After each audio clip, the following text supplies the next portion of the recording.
Bonjour, bonsoir, je suis très heureuse de vous accueillir aujourd'hui dans notre toute nouvelle émission Au service des autres. Mise en lumière de personnes qui œuvrent pour donner, partager, échanger. Une émission construite dans le cadre de l'association SLR et de son école de cinéma associatif, le 7e art. Sans plus attendre, accueillons notre premier invité. Et quoi de mieux pour cette première qu'une personne dans le monde du cinéma, Monsieur Thierry Bulté. Thierry Bulté, 52 ans, marié et postier depuis 30 ans. Il est passionné de cinéma. Il aime particulièrement le western, le fantastique, l'univers médiéval et la défense des animaux.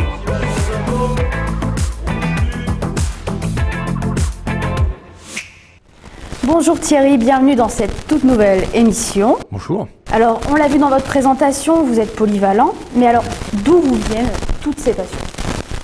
Alors la passion notamment du cinéma, parce qu'il y en a d'autres bien sûr, mais en tout cas la passion du cinéma me vient du côté familial. Mon papa était projectionniste de cinéma et mon frère, effectivement, lui aussi est un grand cinéphile. Donc j'ai été nourri au cinéma depuis le plus jeune âge et après, en devenant adolescent, je me suis de plus en plus intéressé au cinéma et à tout ce qu'il y avait derrière, un peu les coulisses, comment fabriquer un film, tous les métiers du cinéma. Et puis après, est venue une grande période qui était celle du Seigneur des Anneaux, parce que je suis aussi un fan de fantastique, notamment d'heroic fantasy, qui est un genre bien précis dans le cinéma. Donc je suis un passionné d'heroic fantasy, en même temps que je suis un cinéphile également depuis toujours. Voilà, j'adore tout ce qui est médiéval, ça explique aussi ma passion pour l'heroic fantasy. Et puis j'aime le western aussi, parce que le western c'est les grands espaces, et je considère qu'un film ça doit aussi nous aider à nous évader.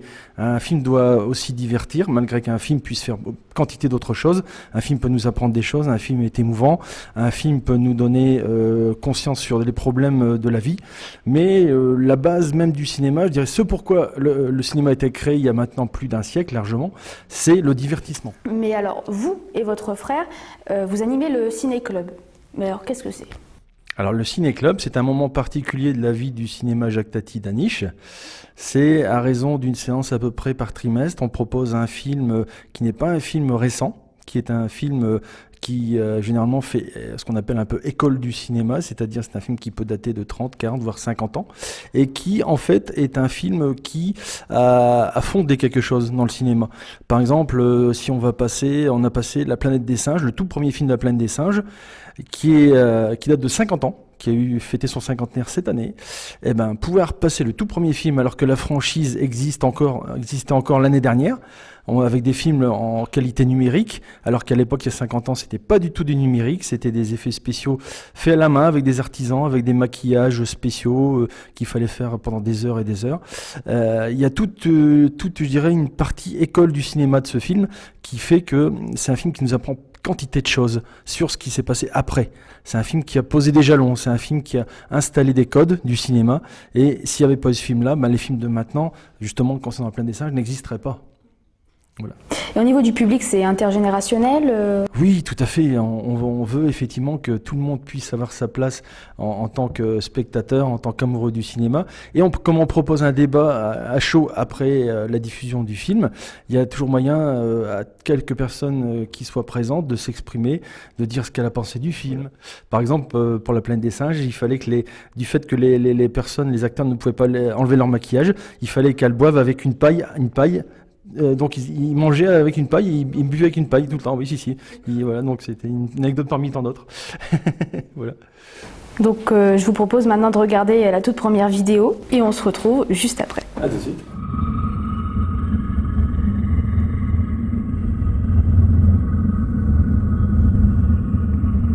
Qui nous montre que l'amour de son métier d'artiste comédien peut transcender la maladie et faire en sorte qu'un duo comme ça, qui a connu les envouloirs, continue d'exister au travers de tout, au travers du temps, au travers des lieux, uniquement par le fait de rester ensemble sur scène. Et là, je leur tire mon chapeau. Laurel et Hardy, ce sont des stars du burlesque qui ont su prendre le virage du parlant. La plupart de leurs gags sont des gags visuels. C'est du pantomime. Bon, il y a Pierre Richard aussi, par exemple.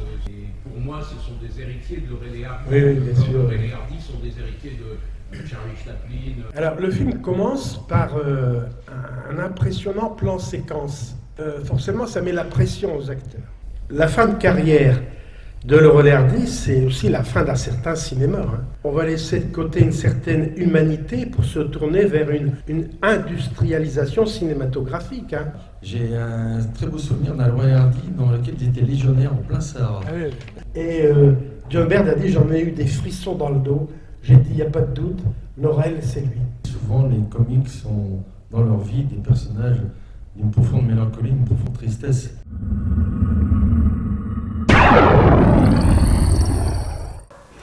Alors votre public participe régulièrement, on le voit à l'image. Lors de votre ciné-club, quelle a été votre plus grande surprise vis-à-vis des réactions du public ? Alors il y a des anecdotes assez amusantes et quelquefois un peu où il faut réagir à chaud. Alors ce qu'il faut dire, c'est qu'on a un noyau dur. On a un noyau dur de fidèles qui viennent et on a régulièrement des personnes qui viennent s'ajouter au noyau dur pour grossir les troupes. Ce qui m'a épaté récemment, c'est que quelqu'un vienne de Lille. Ils viennent de Lille pour une séance qui a lieu quand même à 20h, avec un film qui dure parfois près de 2 heures et un débat qui dure parfois 1 heure, voire 1h30. Donc ce qui fait que la personne repart sur Lille vers 23h, 23h30. Je lui tire mon chapeau parce que franchement, il faut être passionné de ciné pour venir de Lille chez nous. Je dis bravo parce que franchement, faut le souligner, c'est énorme. Donc je vous propose de regarder une seconde vidéo. Merci.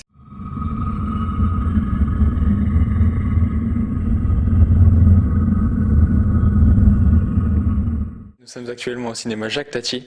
Tout de suite, la réaction du public. J'y vais souvent, c'est toujours très intéressant. Ça nous apprend des choses sur les films. C'était très très bien. C'était bien. C'est toujours intéressant, on n'a pas de télévision et ça nous intéresse d'écouter, entre autres de voir le film et puis d'écouter les commentaires des frères Bulté à titre culturel. Très bien, très bien. J'ai appris comme quoi qu'ils faisaient du théâtre, je ne savais pas. Et le film était vraiment super. Et bravo l'artiste.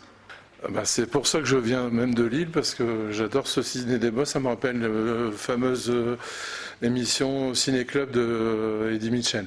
Et c'est des mines de renseignements. On le sent, ils ont plein d'archives dans leur tête. C'est impressionnant, quoi. Moi, j'ai bien aimé. Alors, les frères Bulté, Thierry et Bernard, ce sont nos intervenants au niveau de l'AFCA Cinéma pour les animations Ciné-Club. Ils ont une connaissance mais illimitée, infinie au niveau du cinéma. On peut rebondir sur plusieurs films, sur plusieurs périodes cinématographiques. Bref, oui, on apprend tout le temps, tout le temps, tout le temps. Alors tout de suite, accueillons Pierre pour le quiz de Pierre.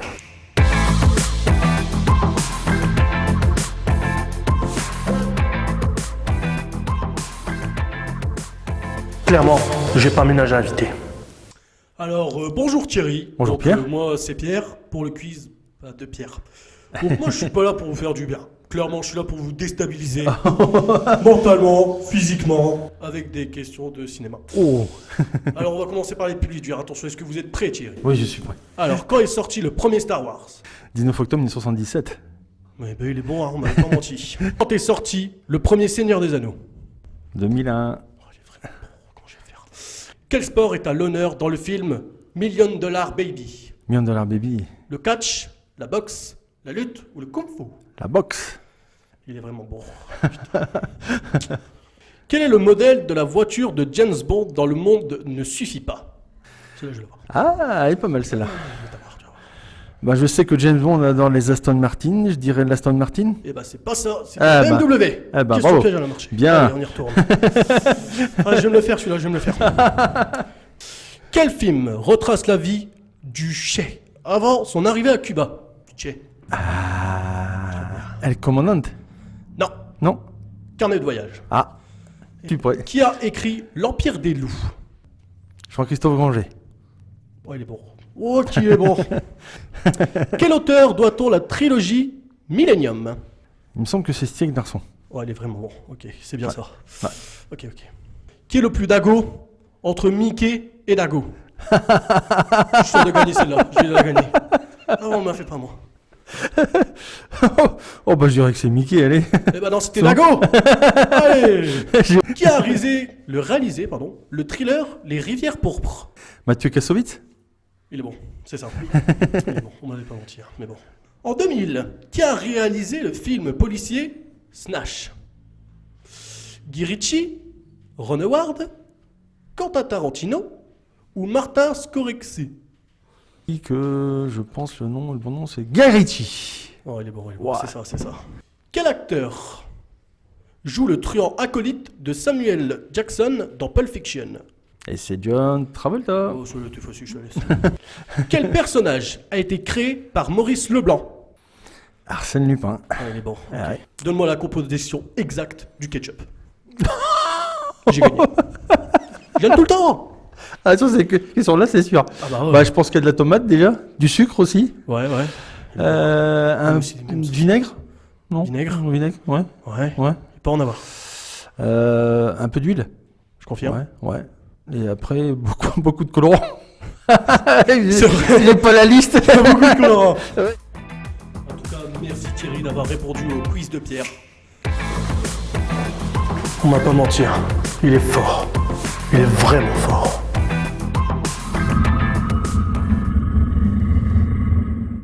Si vous deviez incarner un rôle important, un premier rôle au cinéma, lequel serait-ce? Donc effectivement, si j'avais la chance d'incarner un rôle au cinéma, eh ben ma foi, j'espérerais un remake du Seigneur des Anneaux pour incarner Aragorn, parce que c'est un personnage que j'adore. C'est vrai que le personnage est absolument fabuleux. C'est un personnage qui apprend à se connaître au fil du temps, au fil de l'histoire. Salut Thierry, allez essayer, c'est la fin du monde. Il vous reste juste le temps pour voir un film et un épisode de série télé. Lesquels et pourquoi? A plus. Eh ben ma foi, je voudrais revoir les deux trilogies justement, Le Seigneur des Anneaux et puis Le Hobbit, les revoir. Et puis si j'avais un épisode aussi de série télé à voir, eh ben je reverrais un épisode de Game of Thrones. Bon, j'ai une question à te poser, une proposition à te faire. En 2020, est-ce que tu serais d'accord pour consacrer un ciné-débat à la Continental Film? Voilà, j'aimerais avoir ton avis. Oui, tout à fait. Parce que la Continental Film, en fait, c'est un moment particulier du cinéma. Ça s'est passé sous l'occupation. En fait, les Allemands, quand ils ont envahi la France et quand ils ont pris possession du cinéma français, ils ont imposé leur propre code. Et puis ils ont créé la Continental Film pour faire des films par rapport à leur propre vision du cinéma, qui n'était pas bien sûr celle forcément des Français. Mais la personne qui gérait ça était quelqu'un qui n'était pas forcément pour Hitler. Donc il y a eu peut-être à des moments un peu subliminaux où le cinéma a pu exister quand même comme je dirais, moyen de perception et de message libre, un canal libre en pleine occupation par des personnes qui ont pu passer des messages à travers des films. Parce qu'effectivement, quelquefois, il y a des titres de films ou bien des incarnations qui étaient des messages pour effectivement ceux qui allaient venir nous aider à combattre le nazisme. Donc le cinéma à l'époque était un cinéma particulier, on va dire, et ce serait bien de pouvoir effectivement en parler lors d'une soirée ciné-débat.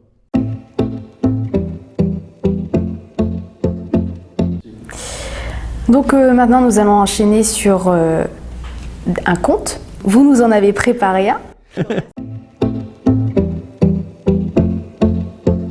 Mais à qui offrez-vous tous vos contes? Alors les contes, je les offre d'abord aux enfants malades dans les hôpitaux. J'ai effectivement volonté de pouvoir apporter des moments récréatifs aux enfants dans les hôpitaux pour effectivement qu'ils changent un peu d'univers, parce que l'hôpital c'est pas la joie. Je vais aussi dans les écoles au moment de Noël et d'autres moments pour proposer effectivement des contes en rapport avec l'univers de Noël. Voilà. Et puis j'ai aussi dans des festivals costumes où c'est un peu mon esprit geek. Je m'en vais effectivement cheminer de ci de là dans des festivals où il y a d'autres personnes qui sont en costume, notamment ce qu'on appelle le GN. Je ne sais pas ce que c'est le GN. C'est grandeur nature, c'est-à-dire que c'est des jeux de rôle un peu à grandeur nature, au lieu de se faire en plateau dans une pièce, les personnes se costument pour faire effectivement de reproduire des scènes de jeux vidéo, de jeux de plateau, de jeux de rôle, etc. Ou de films aussi. D'accord. Tout à fait. Ouais, donc et alors la particularité, effectivement, de votre costume aussi. Voilà, tout à fait. C'est qu'il faut, je dirais, à la fois créer un personnage et créer un costume en lien avec ce personnage. Donc moi, j'ai ici la paire de lorgnons de mon arrière-grand-père. D'accord. Donc, oui, tout à fait. J'ai ici une montre à gousset, une montre chat. Alors quand je suis en avance, ça va. Sinon, si je suis en retard, je dis tiens, je suis 2 chats moins le quart. C'est l'heure. Là, en termes de chat, au lieu de dire il était là, non, il est 2 chats moins le quart. Voilà. Ça, c'est sympathique. Et puis, il y a le gilet qui est le gilet du Hobbit, parce que les Hobbits ont effectivement un gilet. Il y a des bagues médiévales. Là, j'ai une bague qui est un peu d'obédience viking.